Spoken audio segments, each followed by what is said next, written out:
نحمده ونصلي على رسوله الكريم أما بعد أعوذ بالله السميع العليم من الشيطان الرجيم من همزه ونفخه ونفثه بسم الله الرحمن الرحيم ذلك هدى الله يهدي به من يشاء من عباده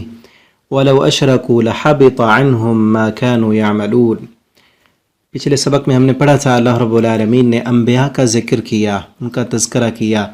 اور 18 انبیاء کا نام لیا اللہ رب العالمین نے، اور سب کے بارے میں فرمایا کہ ان سب کو ہم نے چن لیا تھا، ان سب کو ہم نے ہدایت دی تھی اور ان سب کو ہم نے سیدھے راستے پر چلایا تھا۔ اب مزید اسی کی وضاحت ہے، فرمایا ذالک ھدی اللہ، یہ ہے ہدایت اللہ کی، یہدی بہ من یشاء، وہ ہدایت دیتا ہے اس کے ساتھ جسے چاہتا ہے، من عبادہ، اپنے بندوں میں سے، ولو اشرکوا، اگر یہ تمام جو ہے شرک کرتے، جن انبیاء کا نام اللہ نے لیا نا، شرک اتنا بڑا جرم ہے، اتنا بڑا جرم، اس کی قباحت یہاں بیان کی جا رہی ہے کہ یہ 18 کے 18 نبی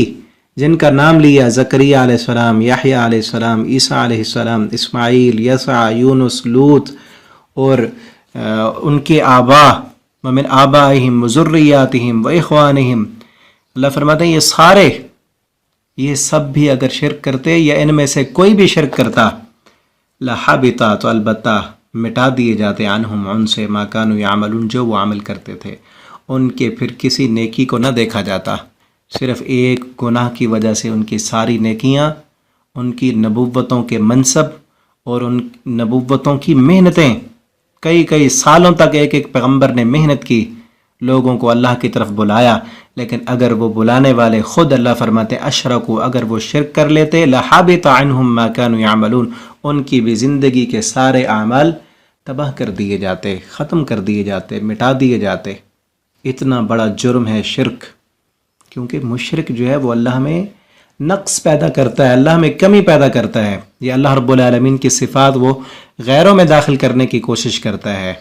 اسی لیے اللہ رب العالمین شرک کو کبھی معاف نہیں کریں گے۔ تو اس لیے ہمیں بھی چاہیے ہم اللہ سے دعا کریں کہ اللہ رب العالمین ہمیں شرک جیسی لعنت سے محفوظ فرمائے، اللہ رب العالمین ہمارے ملک کو شرک سے پاک کر دے، اللہ ہمارے رشتہ داروں کو، ہمارے بچوں کو، ہمارے شاگردوں کو اللہ رب العالمین توحید کی نعمت سے مالا مال فرما دیں، توحید پر اللہ ہمیں زندہ رکھیں، توحید پر اللہ رب العالمین ہمیں موت دیں، اور شرک سے اللہ رب العالمین ہمیں محفوظ رکھیں۔ اللہ فرماتے ہیں ان سب کے اعمال جو ہیں وہ ختم کر دیے جاتے، اولئک الذین، اللہ فرماتے ہیں یہی ہیں وہ لوگ، آتیناہم الکتاب، کہ دی ہم نے ان کو کتاب۔ یہ جو انبیاء کا ذکر پچھلے سبق میں ہم نے پڑھا، 18 نبی، ان سب کو اللہ فرماتے ہیں ہم نے ان کو کتاب دی، والحکمہ، اور احکامات دیے، والنبوہ، اور نبوتیں دی، فَإِن يَكْفُرْ بِهَا هَؤُلَاء، پس اگر کفر کیا ہے بہا، اس کا، اس قرآن کا نبی کریم صلی اللہ علیہ وسلم سے خطاب ہے کہ اگر یہ مکہ والے آپ کی دعوت توحید کو نہیں مان رہے، قرآن کا انکار کرتے ہیں، اگر یہ انکار کر رہے ہیں، ہؤلاء، یہ لوگ، فقد، پس البتہ، تحقیق، وکلنا، ہم سپرد کر دیں گے اس قرآن کو، بہا، اس قرآن کو، قوماً، ایسی قوم کے، لیسو بہا بکافرین، جو نہیں ہوگی اس قرآن کے ساتھ کفر کرنے والی۔ اے نبی آپ پریشان نہ ہوں، اگر یہ لوگ اس قرآن کو نہیں مان رہے، انکار کر رہے ہیں، تو ان قریب ہم اس قرآن کو، اس دین کو، آپ کی اس دعوت کو ایسے لوگوں کے سپرد کرنے والے ہیں جو اس دعوت کا انکار کرنے والے نہیں ہوں گے، بلکہ اس دعوت کو اپنے سینے سے لگانے والے ہوں گے، اور پھر اس دعوت کے لیے اپنی جانیں قربان کر دینے والے ہوں گے۔ اور پھر ایسے ہی ہوا نا، نبی کریم صلی اللہ علیہ وسلم جب ہجرت کر کے مدینہ میں گئے تو اللہ رب العالمین نے ایسے جانثار صحابہ کرام عطا کیے کہ جنہوں نے قرآن کی خاطر، نبی کریم صلی اللہ علیہ وسلم کی دعوت توحید کی خاطر اپنی جانیں قربان کر دیں، ہتھیلیوں پر اپنی جانیں رکھ کر اپنے چھوٹے چھوٹے بچے لے کر آتے کہ اللہ کے پیغمبر ان کو لے جاؤ میدان جہاد میں، تو اللہ فرماتے ہیں آپ فکر نہ کریں، تو اللہ نے دیا، ایسے جانثار دیے، اور اب بھی آج بھی ایسے جانثار موجود ہیں جو اللہ کے دین کی حفاظت کرنے والے، جو اللہ کی مساجد کی حفاظت کرنے والے۔ آپ دیکھیں فلسطین میں چھوٹے چھوٹے بچے، دودھ پیتے بچے پتھر اٹھا کر مسجد کی حفاظت کے لیے آ رہے ہیں، اور امت مسلمہ کے لیے جو ہے نا وہ غیرت کا مقام ہے۔ آج امت مسلمہ کے جتنے بھی حکمران ہیں ان کو چاہیے کہ اعلان جہاد کریں. یوم القدس منانے سے کچھ نہیں ہوگا، اعلان جہاد کریں. اگر واقعتاً دین سے محبت ہے، مسجد سے محبت ہے اور محمد الرسول اللہ صلی اللہ علیہ وسلم کے ہاتھوں حوض کوثر کا جام پینا ہے، تو آپ صلی اللہ علیہ وسلم کی معراج والی جگہ جہاں آپ نے تمام انبیاء کو جماعت کرائی وہ قبضہ یہود میں ہے. یہودی وہاں پر نہ جانے کتنے ظلم ڈھا رہے ہیں ہم مسلمانوں پر. اللہ رب العالمین ہمارے مسلمانوں کو غیرت دے، ہمت دے، قوت دے، اور جو مجاہدین وہاں لڑ رہے ہیں اللہ رب العالمین ان کی مدد فرمائے، انہیں اپنی خاص دعاؤں میں یاد رکھیں. تو یہ ہے اصل کہ اللہ فرماتے ہیں ہم اس دین کو ان لوگوں کے سپرد کر دیں گے جو اس دین کے لیے اپنی جان لٹا دیں گے لیکن اس دین کو چھوڑیں گے نہیں. اللہ رب العالمین ہمیں بھی ان لوگوں میں شامل فرما دے جو اسلام کے لیے، قرآن کے لیے، اللہ کے دین کے لیے اپنی جانیں قربان کرنے والے ہوں.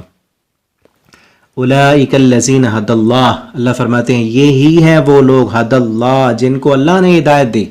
یہ جو انبیاء کا ذکر ہوا پیچھے، اللہ فرماتے ہیں یہی لوگ ہیں جن کو اللہ نے ہدایت دی. فبہداہ مقتدی، بس ان کی ہدایت کی آپ بھی اقتداء کریں، آپ بھی ان کی ہدایت کے پیچھے چلیں. یہ نبی کریم صلی اللہ علیہ وسلم کو کہا جا رہا ہے. اور اقتداء جو ہے وہ دعوت توحید میں ہے، جو شروع میں ابراہیم علیہ السلام نے دعوت توحید دی اور وہیں سے یہ تذکرہ چلا انبیاء کا. اور ساتھ یہ بھی کہا گیا کہ اگر یہ بھی شرک کرتے، توحید سے انحراف کرتے تو ان کے سارے عمل جو ہے وہ مٹا دیے جاتے. تو اصل دعوت توحید ہے، اسی کی اقتداء کرنے کا حکم دیا جا رہا ہے. اور ساتھ یہ بھی ہے قل، اے میرے نبی آپ کہہ دیجئے، لا اسألکم، نہیں میں سوال کرتا تم سے، علیہ اس کام پر، اس دعوت پر جو میں تمہیں اسلام کی طرف بلاتا ہوں، توحید کی دعوت دیتا ہوں، اس پر میں تم سے مانگتا کچھ نہیں ہوں. علیہ اجرا، کوئی مزدوری نہیں مانگتا. ان ہوا الا، نہیں ہے یہ مگر